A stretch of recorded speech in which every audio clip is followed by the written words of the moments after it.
तो सबसे पहले टॉपिक अगर मैं केमिकल काइनेटिक्स से समझूं तो केमिकल काइनेटिक्स में सबसे पहले टॉपिक होता है रेट ऑफ रिएक्शन। क्या होता है? Rate of reaction. तो यार कोई भी रिएक्शन है, फॉर एग्जांपल ए से कोई प्रोडक्ट बन रहा है, ए से कोई प्रोडक्ट बन रहा है, तो रेट ऑफ रिएक्शन बेसिकली क्या होगा? शुरू शुरू में बर्तन में सिर्फ और सिर्फ कंटेनर में क्या था? ए था।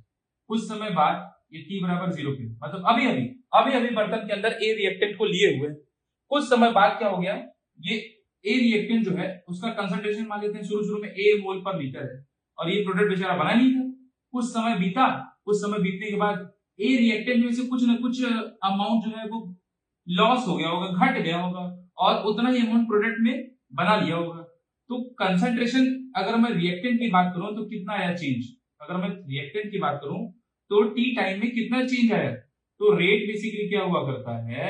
Change in concentration of reactant upon time taken.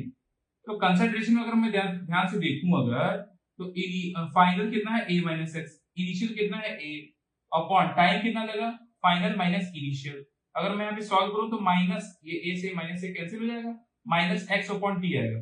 क्योंकि रेट जो होता है that should be a positive quantity, negative तो क्वांटिटी होता नहीं है, इसलिए आगे हम माइनस एक अपने से लगा देते हैं, क्योंकि यहाँ पर अगर माइनस रहेगा तो माइनस और माइनस क्या हो जाएगा? प्लस हो जाएगा, प्लस एक्स बाई टी निकल के आ जाएगा, मतलब रेट यहाँ पर क्या आ गया? और पॉजिटिव क्वांटिटी आ गई।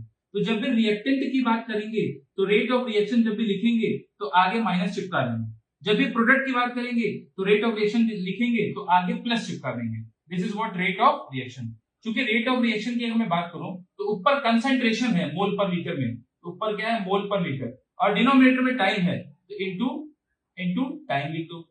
तो इसको अच्छे से अगर यूनिट अगर मैं बात करूं रेट की लिखोगे तो आएगा मोल पर लीटर पर टाइम, मोल पर लीटर पर टाइम। समझ रहे हो बात?